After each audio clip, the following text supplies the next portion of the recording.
Hello and welcome back to Transcendence with Jack Moses. Today I'm joined by my good friend from Twitter, Nornal guy. I know his real name, but I can't dox him yet. um, That's but thanks for coming on, man. I'm excited to talk to you. I guess I yeah. just doxed you a Thanks little for bit. having I me. said, man. Well, I did do a little gender twist reveal the other day. It could be a girl for all you know. I saw that. I saw that. Just a masculine voice. Interesting. It could be a fake voice. Yeah, who knows? So I want to start with the image you have on the screen. If you're just listening to the audio, he has a picture as his profile picture. That's the Ouroboros. What is that? Why is that your profile picture? So the Ouroboros is many, many things.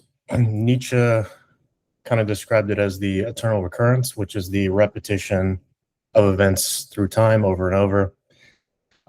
Jung described it as a symbol of the self, which is basically a psychology washed version of God, but he had to fit in. Um, but essentially, what it is the cycle of individuation, the karmic cycle of overcoming, self-overcoming, the snake eating its tail, and just absorbing your shadow and integrating it into light. And it's just essentially what we're here to do. So it's my favorite symbol. I wear it around my neck, Mm, and it's just symbolic of the human existence. fascinating. I like that we both have symbols as our profile images. I've used this yin yang for 3 or 4 years now. I didn't know what it meant at first. I was just like, something about that is resonating. Like the way it And then looks. then I went and I got it tattooed on my ankle. That was my first ever tattoo. It was like this middle way, this balance. And then I read the Tao Te Ching, and then it became a much more powerful symbol for me. But when I see the Ouroboros, I also equate it to the Buddhist wheel of life, or like this cycle of samsara. Yeah, And definitely. so, I mean, we could go right off the deep end here. I guess why not? Like, do you think that the purpose of existence is to escape that circle, that wheel, that loop of reincarnation, and achieve what would it be called, moksha, liberation outside of the circle of life and death? Um, it's an interesting question because to enter that state, you have to not care about that state and you have to stop seeing it as the goal of life. But for those of us who have more karma to burn, I think, yes, it is. The purpose of being here is not to make as much money as possible or to be famous or have a million followers. None of this stuff. And you hear it from all these people, all the wealthiest, the most famous people. It never brings fulfillment. And that's because that's not what we're here to do. And we are here to do exactly what my profile picture is to continue eating our tail until we become one with the tail and we just absorb it and become the singularity of everything. Um, Mm.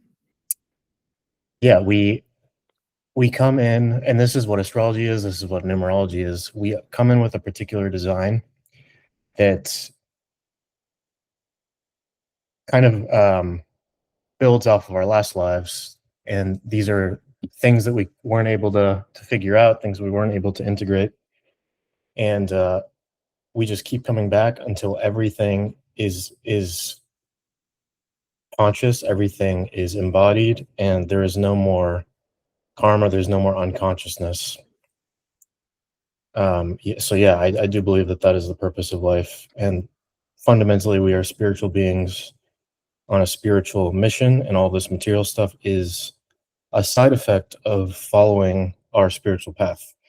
And I believe that most of the time the people who are influential, well, the people who are really influential, not the celebrities who are kind of thrown up there by people who are the actual influential ones. These are people who have strong spiritual backgrounds or backup, lots of spirits around them, kind of orchestrating things synchronistically. And these are just the people who are conscious and self-aware enough to follow those synchronicities and align with the path that they're destined to follow.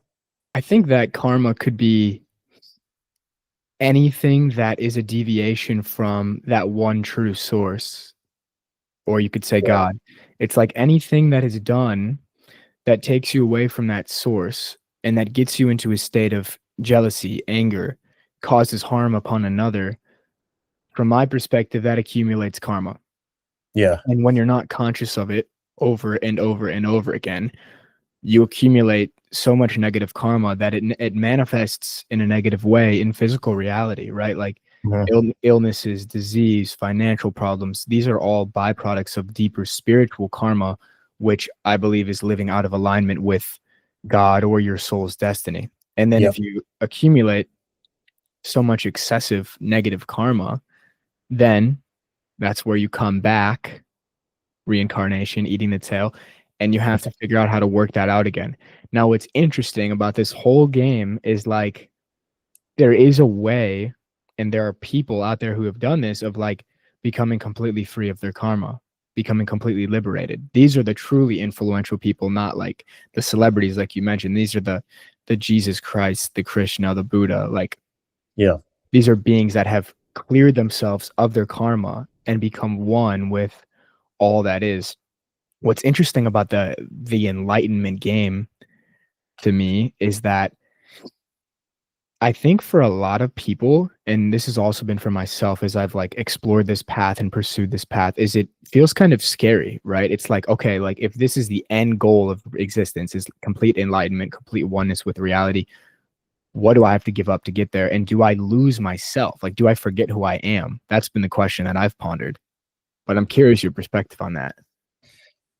Yeah. So I agree. I think exactly what you said. We come into the world knowing who and what we are, and then through childhood, through being this body on Earth, we lose track of ourselves, and that is what karma is. It manifests as a disconnect from your divinity, your preordained, aligned destiny path, if you will.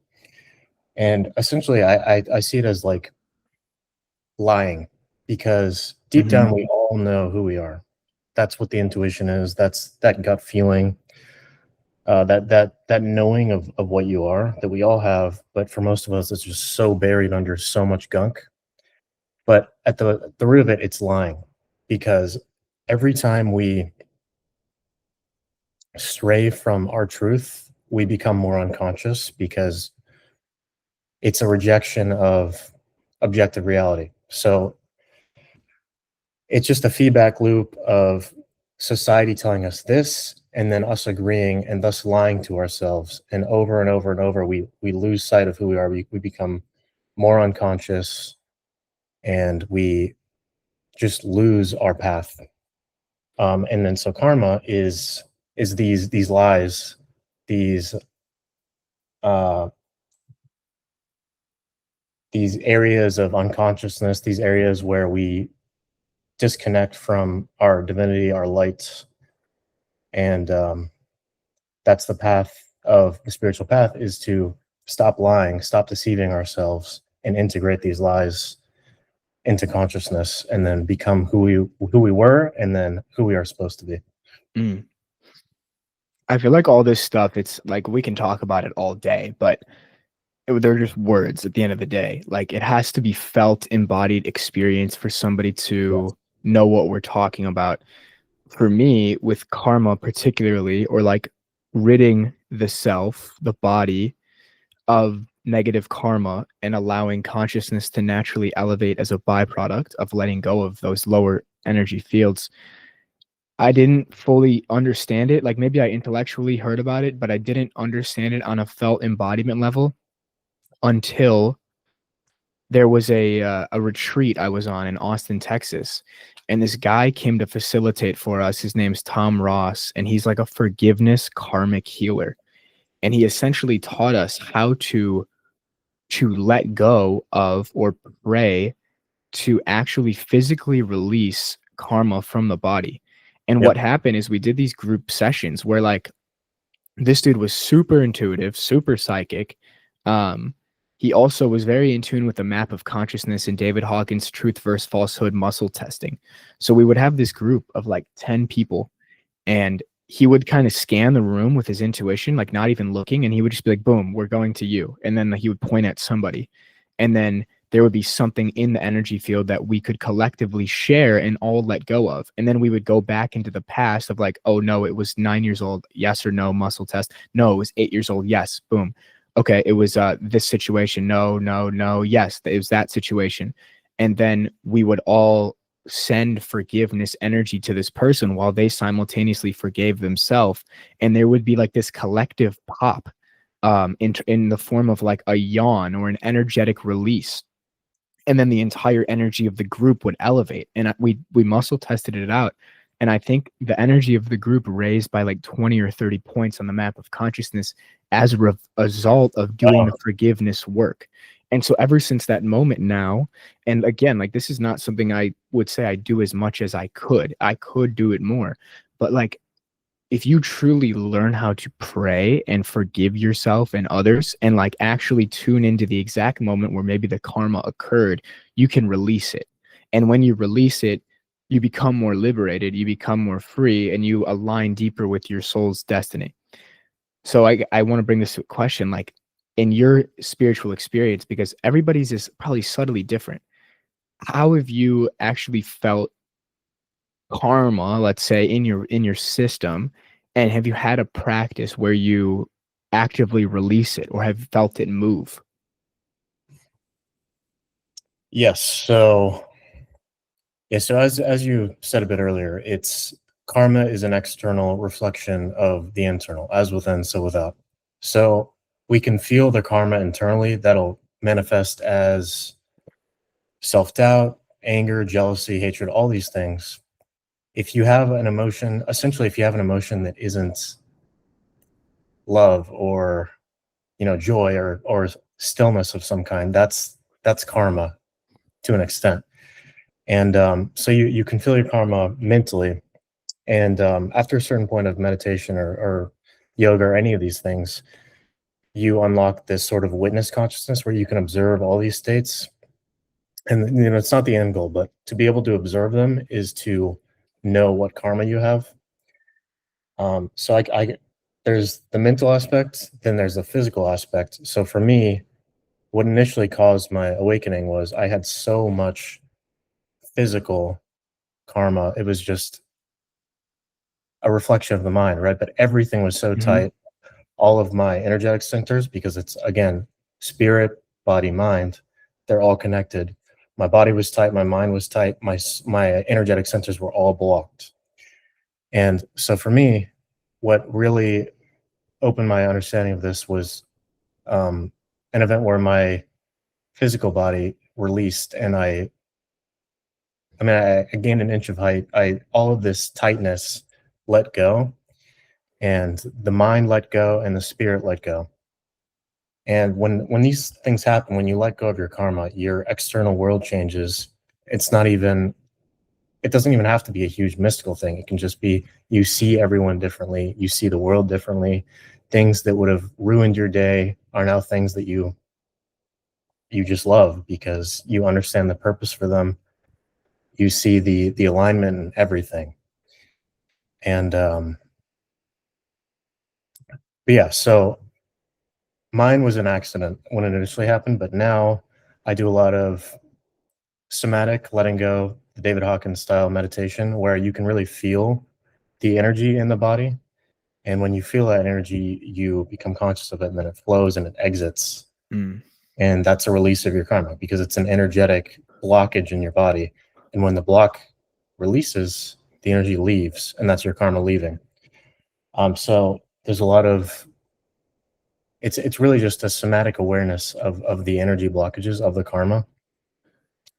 It's so interesting because, these different books in the psychology field are becoming more popular of like the body keeps the score and like trauma is stored in the body.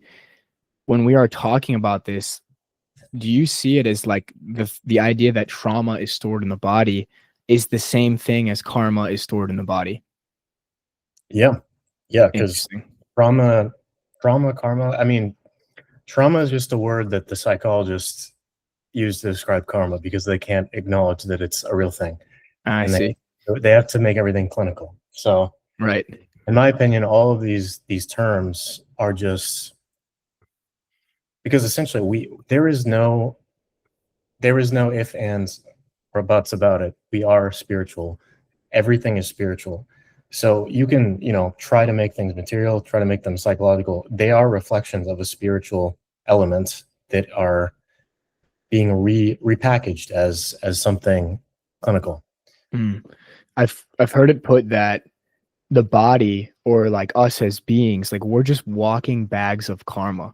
Now that might like diminish our existence, and I don't know if I love the framing, but it's interesting from this standpoint of karma stored in the body, trauma stored in the body. Like if you were rid of your karma, you wouldn't have to incarnate into a physical body because you would be free of karma on the physical plane. You would just become spirit. You would become ethereal. That's why somebody like Jesus could rise from the dead, because it was, I've heard it put that it was his astral body, right? Yes. Because he had no karma. And then why does he not reincarnate? Because he had no karma to rid himself of. And so he can live as eternal spirit.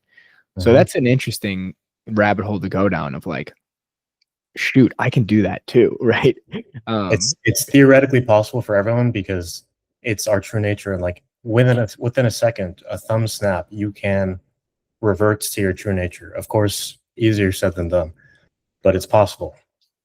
Yeah, that's interesting. I've had this looming thought, started like a week or two ago, where I don't know if you relate to this. I was going to tweet this. I didn't do it. Maybe I should. But do you ever feel like you're always constantly kind of being watched by spirit, by spirits, by different planes, beings on different energetic planes?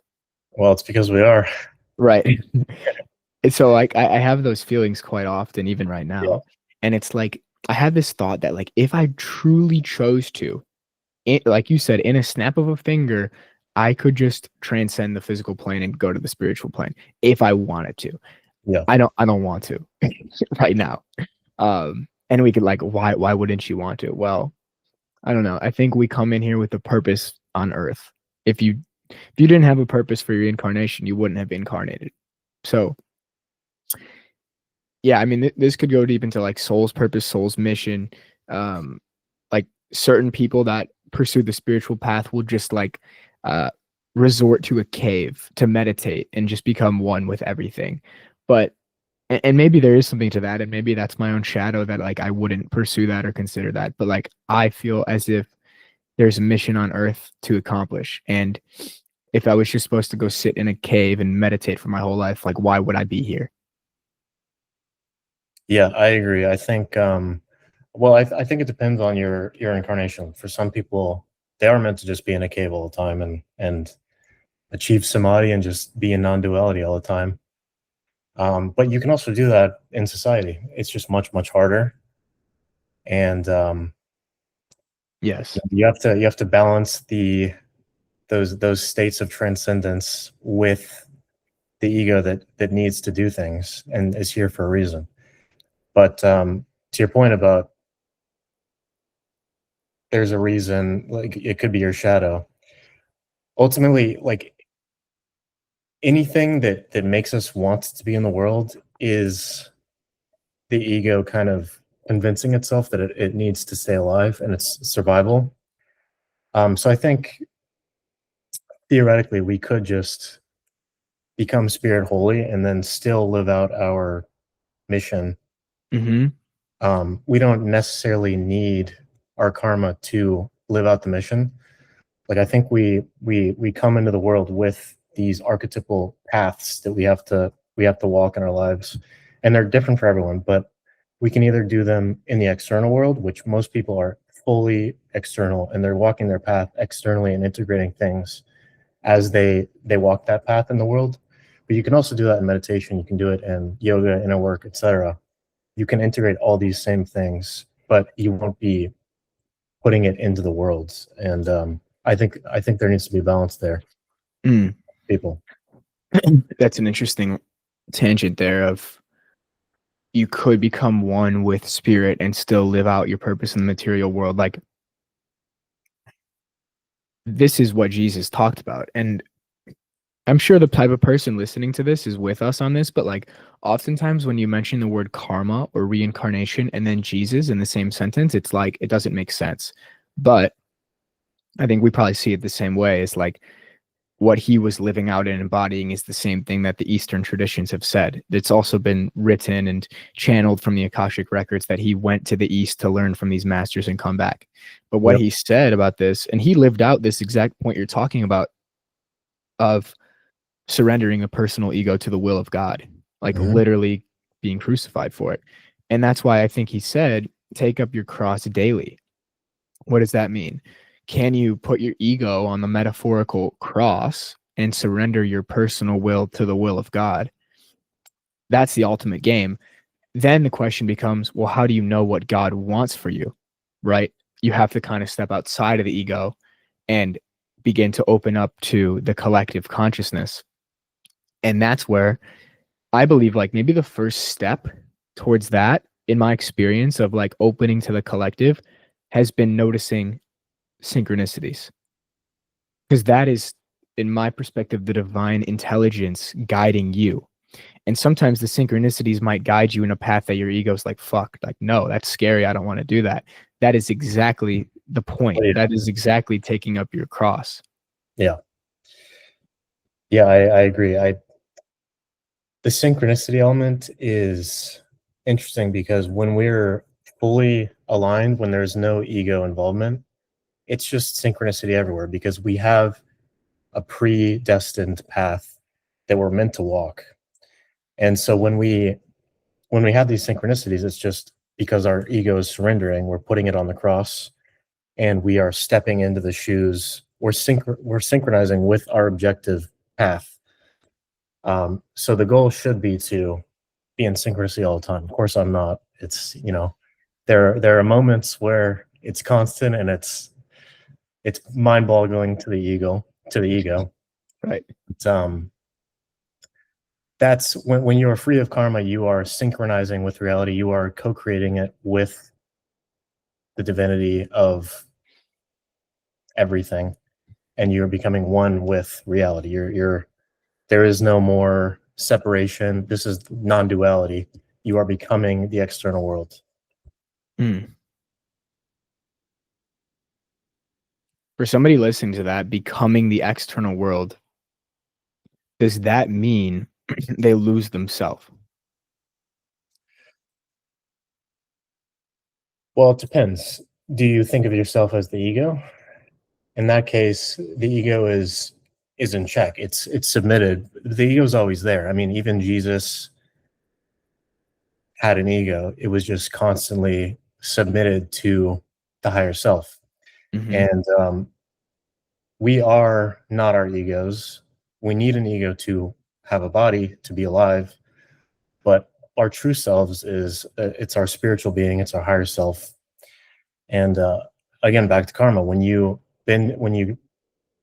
purge your karma, your higher self walks in and possesses you more than you normally would have that level of spiritual alignment.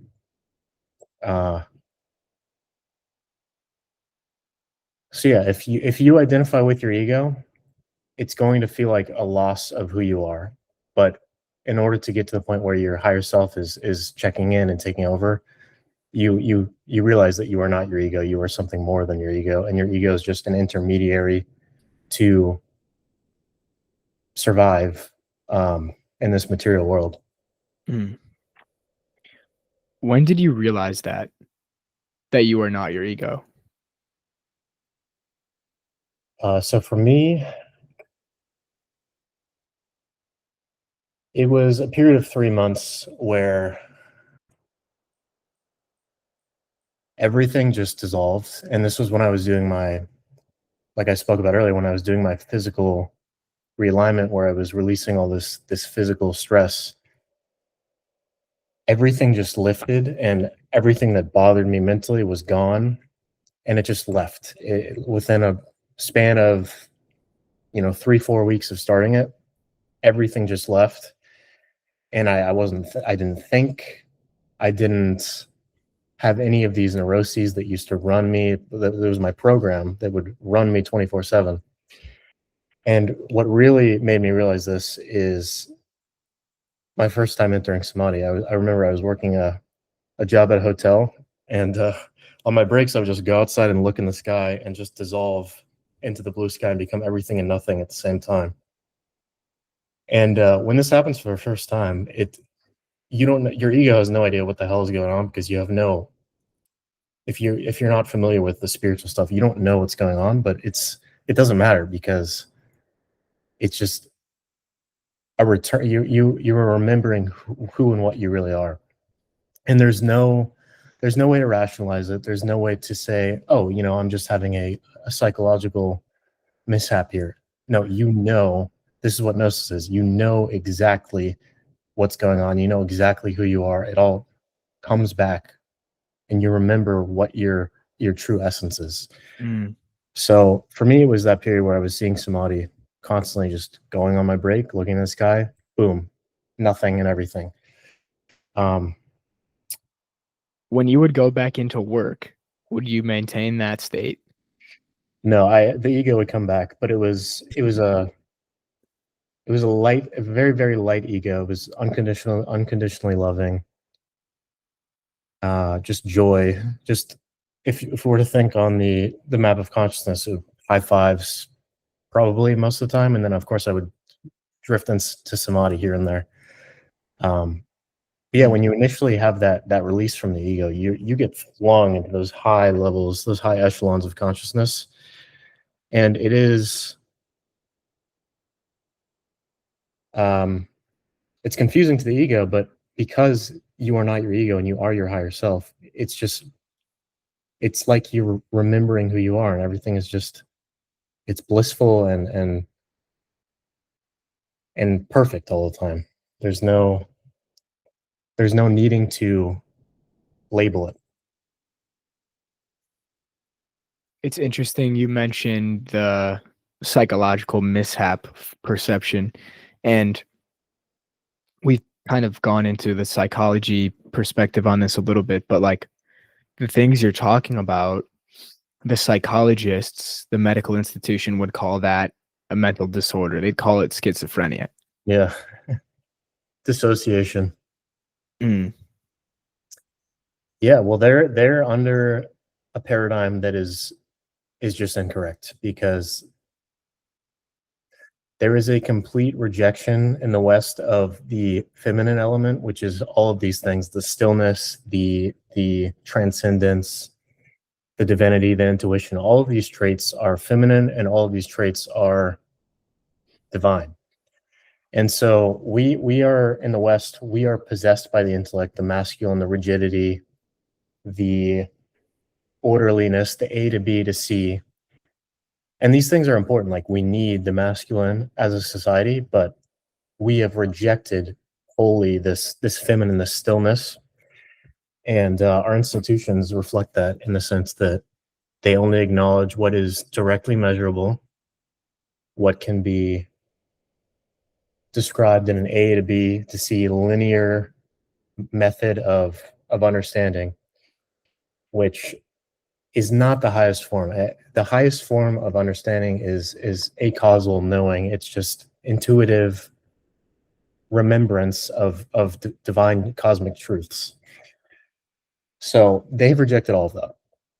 And so they need to label things. They need to have, basically, you are a textbook to these psychologists, and a lot of them do not see you as anything more than, of course they see you as a person, right? But they have these diagnoses, and you must fit into one of them.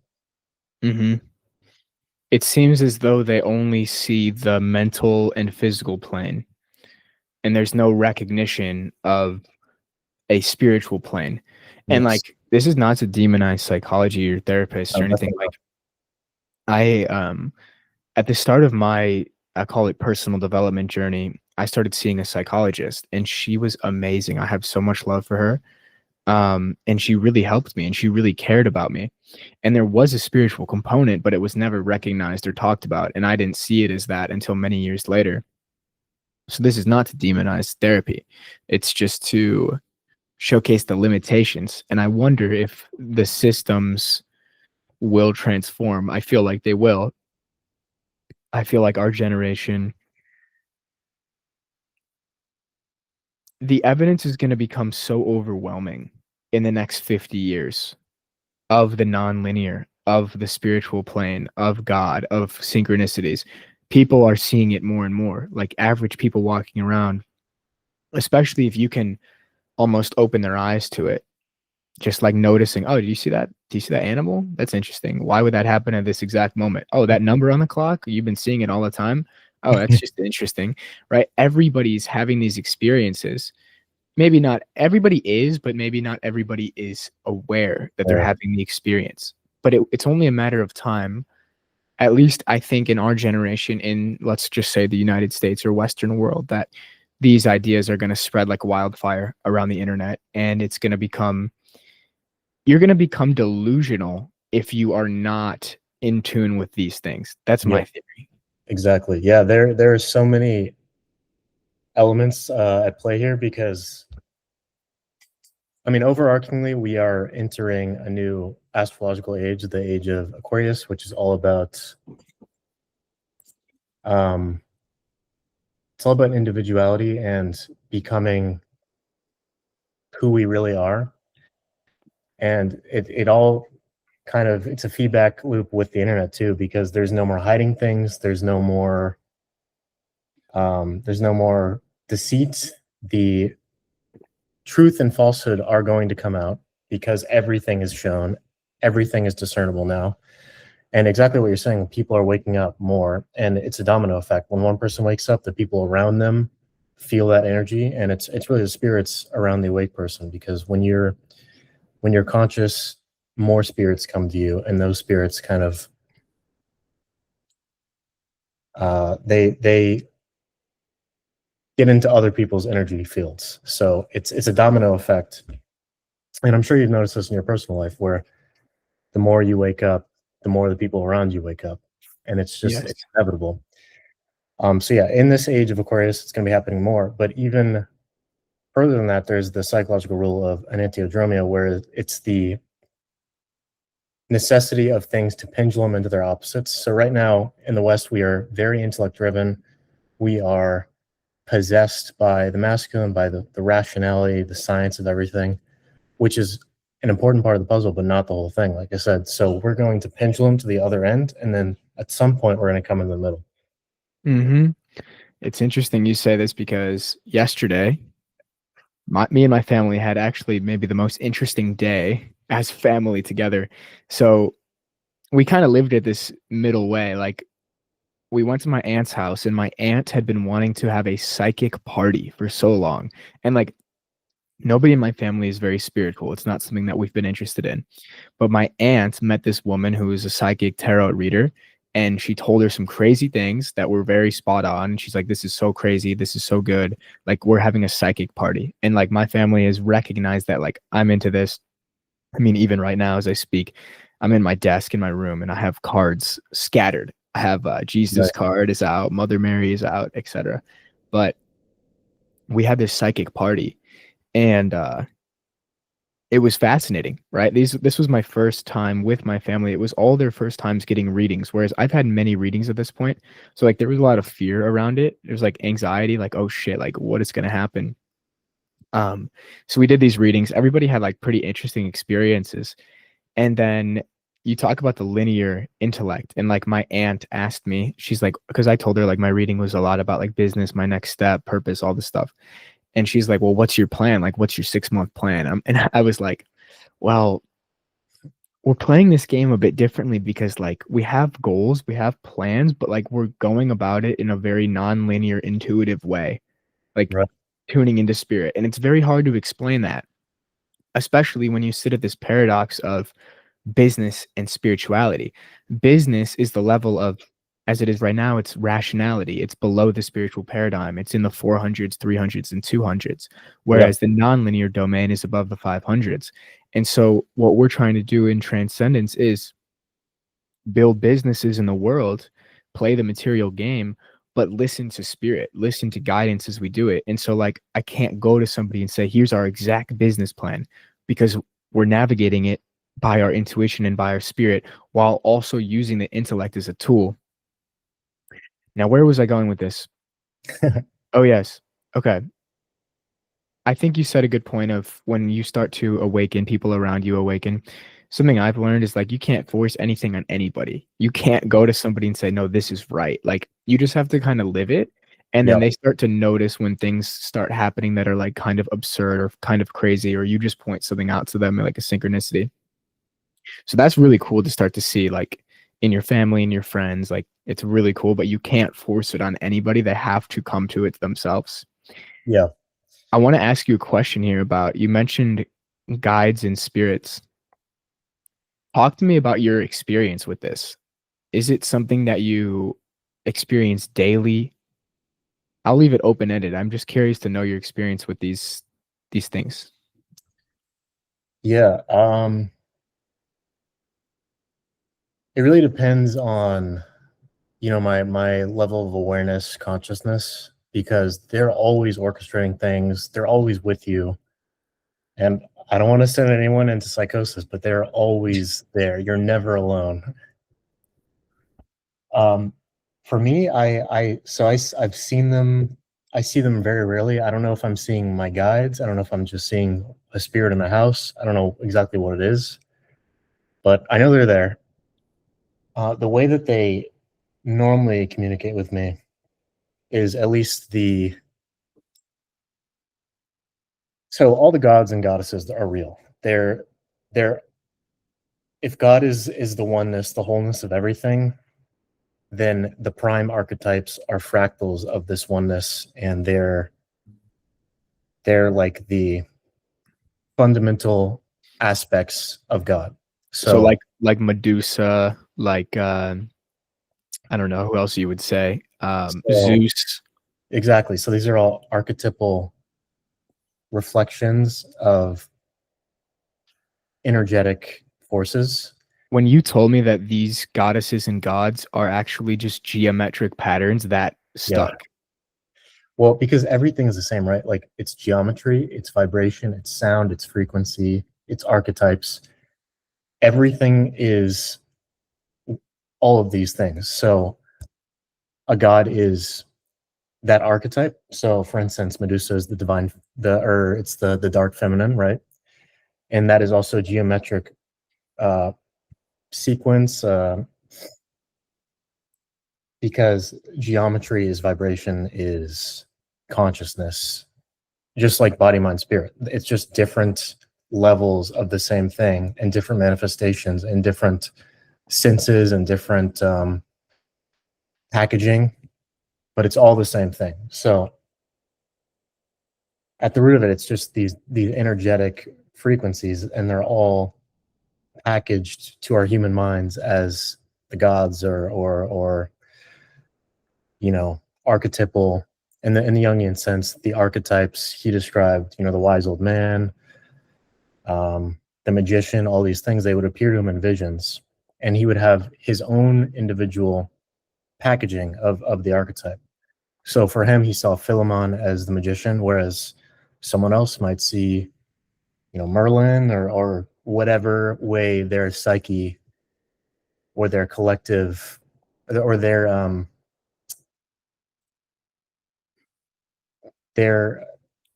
connection to the collective unconsciousness. It's going to be a different manifestation for everyone, but it's the same archetype, the same energetic frequency.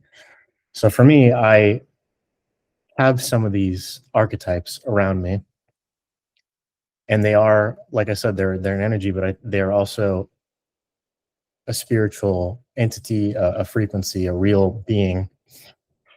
And the way that they communicate with me is through synchronicity, through feelings, through ringing in my ears. Believe it or not, I get a lot of confirmations. Like I'll have a thought, and then I'll hear a ring in my left ear, confirmation. Mm-hmm.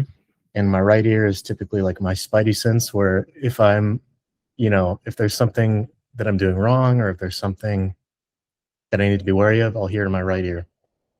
Mm. So there's all these different ways of how these spirits communicate with you. It can be, like I said, the sound. It can be a visceral knowing that's just a causal, intuitive understanding beyond words, beyond A to B to C causality. It's just something that you know, and nothing can change your mind on it. Mm-hmm. Um, the number one way though that they communicate with me is through my Twitter comments. So I'll think of them, or I'll say something to them, and then I'll get a response. I'll go on Twitter, I'll get a response 10 minutes later. It'll be so clear that they're talking to me through comments. I know it sounds schizophrenic, but we are all being possessed by spirits all the time, unless we're enlightened, in which case we can see the spirits come in and out and interject, intuitions and feelings and thoughts into our minds. We can watch it. But most of the time, people are just being kind of used by these forces, and that's not a bad thing. It's just the essence of what we are as interconnected beings. I love to hear your unique experience of how this manifests, because I think for anybody listening to understand this, how your intuitive hits or guidance or spirit guides communicate with you is going to be unique to you. Yep. And you have to find it within yourself. Like for me, I don't have the ringing in the ears, but I understand the essence of what you're saying because it's similar in some ways. Like my ears actually do something strange. When I'm really supposed to listen to something, they will open and they'll pop. They'll pop open. It's like, listen, listen. Um, I mean, I can get into like how the intuition shows up for me, but I hear in my environment taps or sounds throughout the day as long as I'm listening. And this is why sometimes when I'm writing, like I like to play music when I write, but it's actually more valuable for me to listen while I write because my guides are telling me through sounds manifesting in my environment, like, yes, that's the right word. That's not the thing. Go back, change this. Like, and if I can write completely from that frame, it's not really me writing. Mm-hmm. That's channeling, I could say. So yeah, it's been pretty wild, like the paradigm shift in awareness or consciousness from, I would say, over a year ago until when these things started to happen, of like how I navigate reality. It's also been really interesting to go play football from this awareness because I think I was doing things on the football field that else has ever done. Now, that does not mean I'm really good or better than anybody else at football. Like, there are people way better than me at football in the position of quarterback, but I think I might have been the only quarterback in the history of the sport. And maybe I'll teach this to people at some point. Like, let me go to an NFL team. Let me be your personal Merlin or Mystic. If anybody's listening to this, let me know. But sometimes, like in football, you're taught to read the defense, read the coverage, see the play pre-snap, see where the guys go, and throw it accordingly. What would start to happen for me is if I was feeling, okay, like, should I throw it right or left? Let's say. If I looked right and then I looked left and a bird literally flew over the left side of the field at that exact moment, I knew I was going left. There've been many moments like that throughout the season where like I couldn't explain it. Like a light turned on in the background right behind this guy, or a bird flew over the field just at that exact moment where I then threw it that way. And it worked. And like it was completely inexplicable. And like nobody knew this. I didn't tell my coaches, I didn't tell teammates, but like if somebody asked me, hey, why did you throw it there? The truth was that, oh, there was a bird that flew over the field that way. Yeah, you can't say that. No, no. Maybe someday though, maybe the NFL in 50 years, it's just going to be whoever's the most tapped in. Yeah, Rick Rubin of football. Interesting frame. I have thought about this actually, like, because I have connections in the football field and stuff like this, like, but for them to be able to see that and trust it and open to it, like, Maybe Aaron Rodgers would. He's done a lot of ayahuasca, but There we'll you go. see. There's ground zero or step one. Exactly. Yeah, that's so interesting that there's like for me, I normally don't get animal signals. I have once, but I know a lot of people are very connected to nature spirits, trees, all these things. It's just there's a million Mhm. different ways to receive your guidance and your signs, and it's I love hearing all the new ones. It's Well, that you just brought an idea in my mind of I'm very connected to nature spirits and the earth. I'd say that's my primary form of guidance. And I think it's because I'm an earth native soul. I think I've been here many, many times. Do you think that you're an earth native soul, or do you think you might be starseed or something along those lines? so I don't know much about the whole starseed thing, but I do think a lot of it is spiritual narcissism. That doesn't mean I don't think it's real or that I Mm, don't. I'm not open to it. Um, but I was once told by there was this very weird synchronistic circumstance where I was led to this shop, this like spiritual shop, and I just happened to be there at the same time as the owner who was never there. And she looked at me and she said, "You're a Lyran. You're from Lyra." I was like, What do you mean? What is that? How do you know?" She's like, "I'm also from there. You're from this other planet. It's like the feline cat thing, cat planet." mm. Uh, anyway, so I was told this, and that's the extent of my understanding of all the starseed stuff. Did it I'm up. feel true when she said that? It felt true that I'm not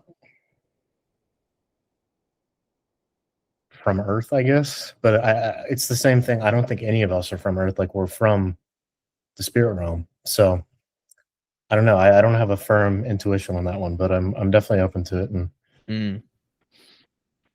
It'll it be was, interesting what comes up now that it's in your awareness. yeah, I'm sure there'll be more. And eventually, like if you walk the path long enough, you will know what you are, who you are, all these things. It comes up eventually from everyone that I've talked to who's, further along than I am. They know their origins, they know their past lives, they know their exact soul contract, all this stuff. So I'm just waiting. It'll come at some point. Mm. Yeah, I wonder if it comes in one moment of eureka or like knowingness, or if it's a progressive thing. Because for me, it feels to deepen. Hmm. Every day it deepens if you're aware. I learn something new every single day, like, or something opens up every day that's subtle. Like, just in the past few weeks, I've been getting little sensations in my hands, in my fingers. And so what I did is you can go into ChatGPT and you can ask, like, what does the right finger symbolically mean? What planet is associated with it? Yeah. So like I've been getting different sensations in the finger of, like, if it's my right pointer finger, it's direction. If it's my right middle finger, it's Saturn or responsibility. If Hmm. it's my right ring finger, it's emotional connection or nurturance. And that's like more masculine. And then the left hand is all feminine. Yep. And so this is only open in the past few weeks, but like if you're listening to your body and you're listening to your intuition, every single day you gain in awareness, you gain in consciousness, and then your entire body becomes a map, a spiritual map of your intuition. Yeah, 100%. I've noticed this too. The body really is always giving you signs, and it's interesting you say you've been feeling your hands, your fingers, kind of going because my left hand has been randomly heating up, and it feels like there's energy going there that didn't used to be there. And a friend of mine told me it's Reiki potentially opening or the meridians there. Um, but I do find it interesting that it's the left hand because that's the more feminine, intuitive, divine hand where it would make sense that it's healing energy coming from there. Hmm. Yeah, I think as men, we often have a repressed feminine side. I definitely did. Yeah, It same. took me it took me 3 months of not working and backpacking in Thailand and being a hippie that like actually tapped my feminine side a little bit in. There's still, of course, work to do, but like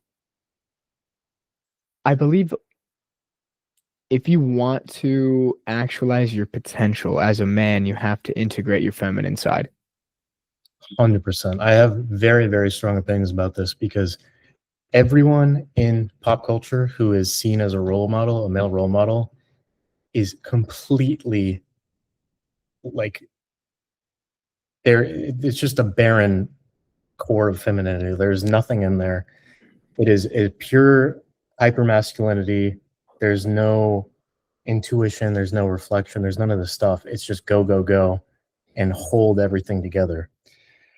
And it's again, it's a reflection of our society. We pedestalize that which we have been told is important. And yeah, the most masculine men are also the most feminine men. The most Yes. feminine women are also the most masculine women. It's a Yes. polarity. You have to integrate both sides, or you are compensating.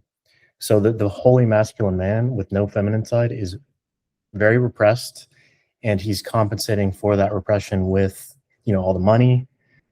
There's no feminine connection, so you search for feminine in the world. You need all these women, which is just going to be a never-ending cycle because you're not becoming who you are. There's always a rejection of your true nature, and you're never going to be open to what you truly are, who you truly are, if you keep pushing it away, and searching for it in the world instead of in yourself. So Mm-hmm. I think it's very important that we get more of these good role models out there who have the integrated feminine, who are whole people, and that includes being a way that a lot of people will think is feminine or bitchy or all these things or gay. This is what the kids will probably call it. But fuck it, you got to be who you are as a person, and when you do integrate that feminine, everything gets so much better. Mm-hmm. You really do feel stronger in your masculinity and your core. Yes. Yeah, you think about the most masculine men that can dance. What is dancing? Dancing is actually tuning into the feminine.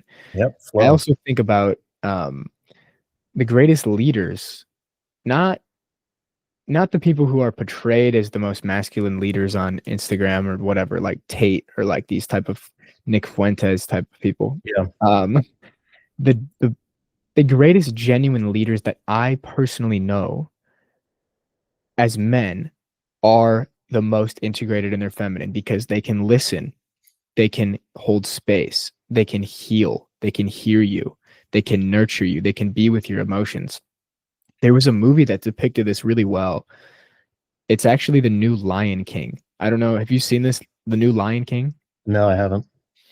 So it basically goes back to the origin story of Mufasa. So if you're familiar with the regular Lion King, Mufasa is the father of Simba. He falls off the cliff when he's fighting Scar. Simba goes through this whole journey. He comes back as the king. But this goes into the story of Mufasa. How did he become who he was? And what it depicted here was when Mufasa was a kid, he got estranged from his family and he got picked up by another lion tribe. Now, the king of that lion tribe or the leader of that pride didn't take him on in a fatherly role. He was like, you're not one of us. You have to be with the women, stay with the female lions. So when Mufasa was a kid growing up, he was always with the women and they taught him how to use his intuition, how to use his feelings, how to sense the environment, how to listen to his body. And those traits are what allowed him to come back as the ultimate leader because he had the feminine side that the other just male lions had never developed. So he had these superpowers within himself.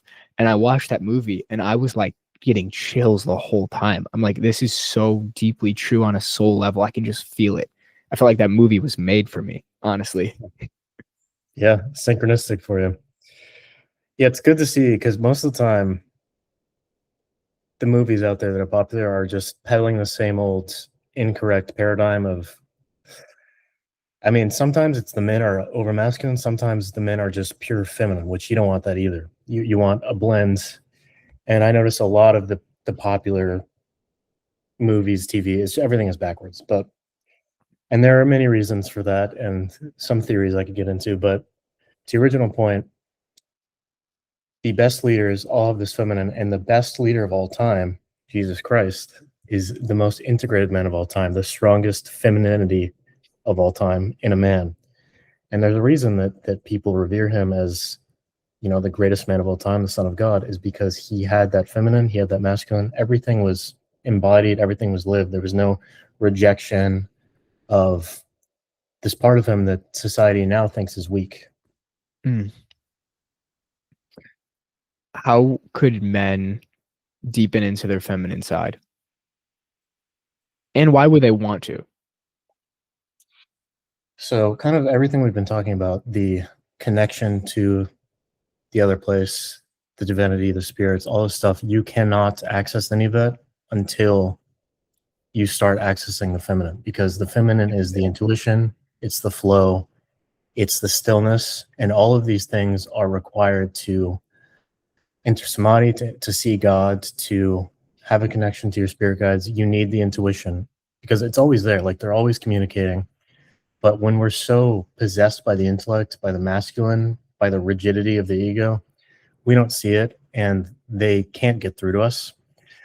So if you want to become who you really are, if you want the guidance from the other realm, if you want to walk the path you're meant to walk, you need to integrate your feminine side. And it's so easy to see because women, I mean, traditionally they're more intuitive. They just know things more. They're also more emotional, which is, you know, we need both ends. We need the emotions and the intellect, and both genders should try to integrate that opposite, right? But it's also funny because women, there's a huge slant towards things like astrology, numerology for women because they're naturally more in tune with it because they're intuitive and they're not thinking. There's no evidence for this. There's no science showing this is true, right? Yes. So if you want to be who you are, you need your feminine side. Mm. To really start that, to get into that feminine energy, that feminine being of you, inside of you. I really think for people in the West, particularly men who are growing up, you know, now, there's such a stigma towards being more sensitive and empathetic and emotional because, like I said, we're possessed by the intellect, by the masculine in society, and so everything that isn't that is demonized and made to be weak or pathetic.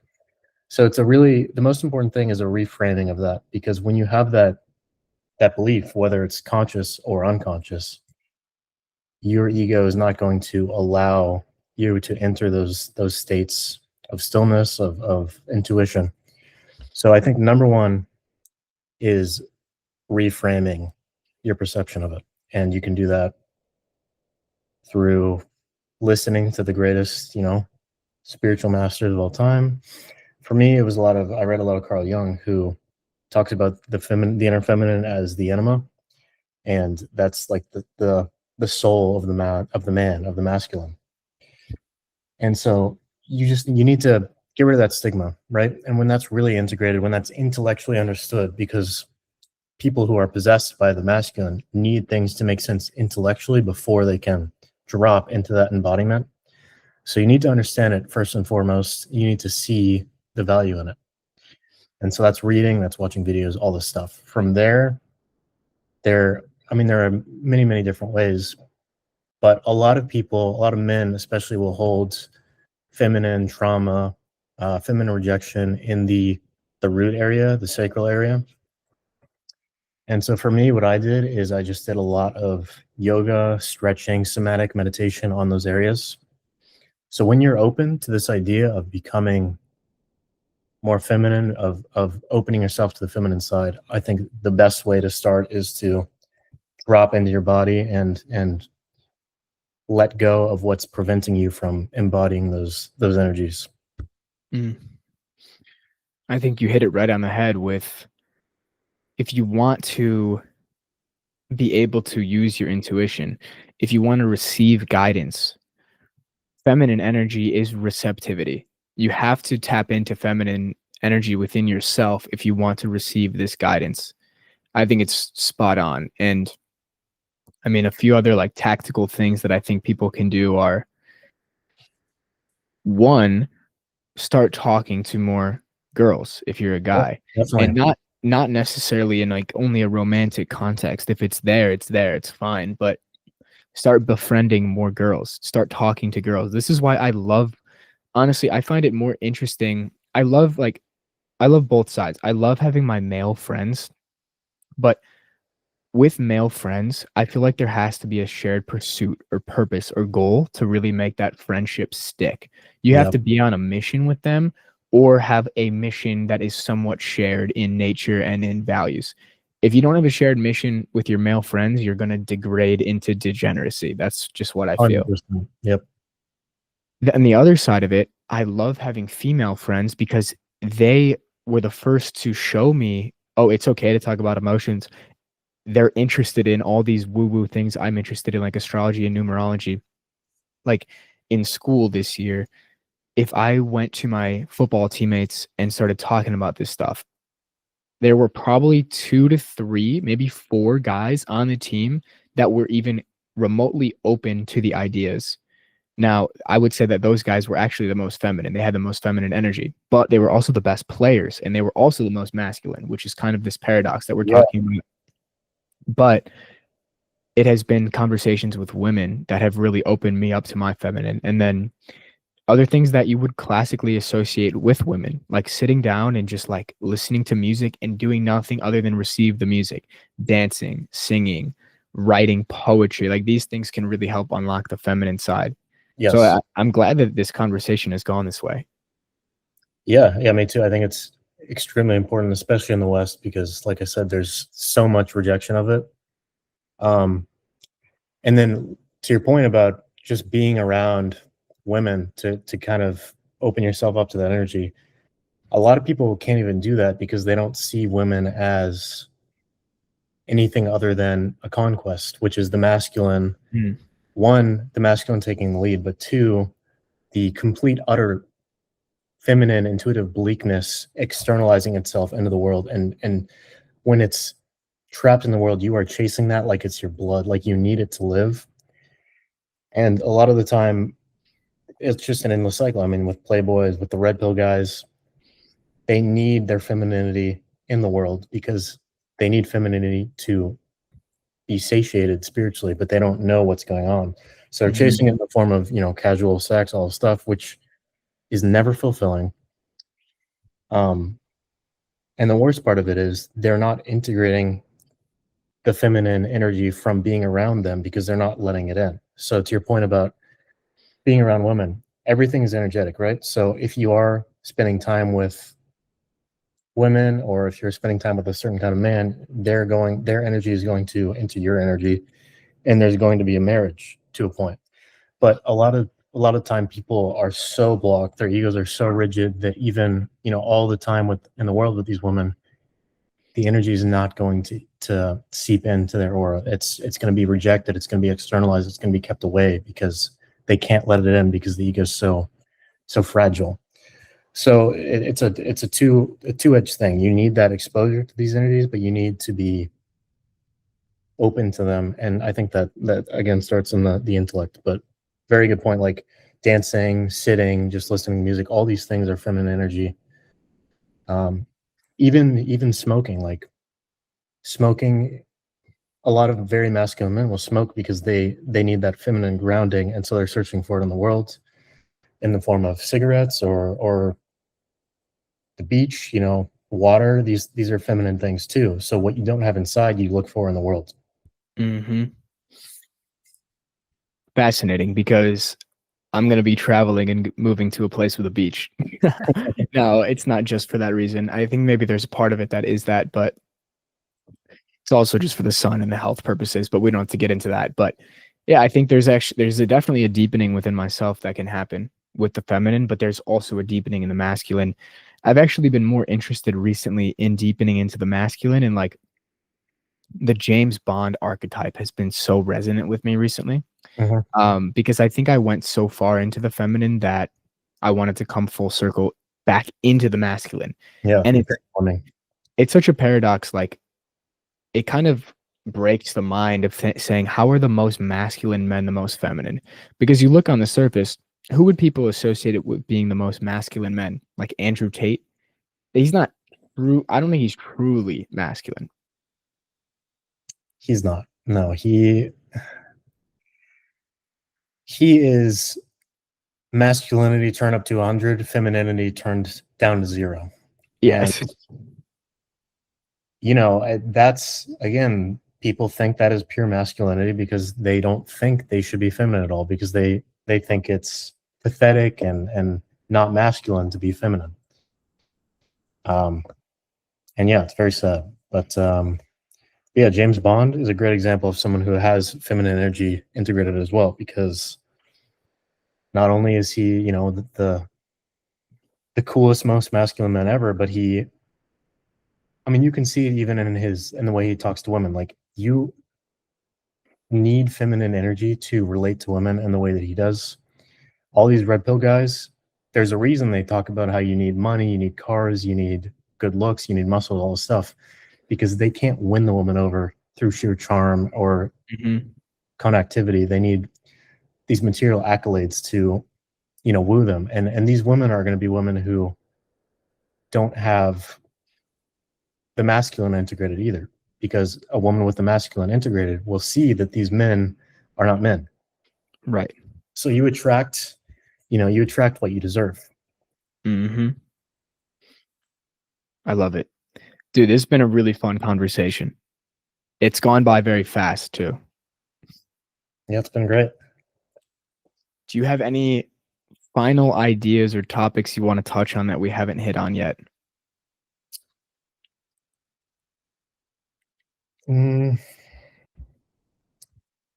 I think if there's any message that people should go away with, it's that at the very least be open to things that you might not have experienced or you might not see evidence for, or that just seem outside the possibility of your paradigm, because not only are you increasing your psychological flexibility in doing so, but you're also preventing psychosis from happening when the world gets really crazy, as it will at some point soon. So if I could urge anyone, it's to just cultivate open-mindedness, just be open to anything. Nice. Yeah, there's more to this reality than you think at all moments. Much There's more. much more going on. I mean, even the scientists say this, like, there's such a small portion of our minds, of our brains, of our material world that we can even process. And maybe it's, I don't remember the exact percentage, but it's so small. There's so much happening that we just cannot even process. And these things are exactly what's happening in the spiritual world. And when you become more conscious, you can start processing more and more things. And then it becomes very clear, very obvious what is actually going on. Incredible. For people listening on YouTube or Spotify, where can they find you? Nornal Guy on Twitter. It's at THERALKIA. And then Nornal.Guy on Instagram. Awesome. I'll be sure to link those below. It's been really fun. I really appreciate you coming on. Thanks for having me, Jack. It's a great talk.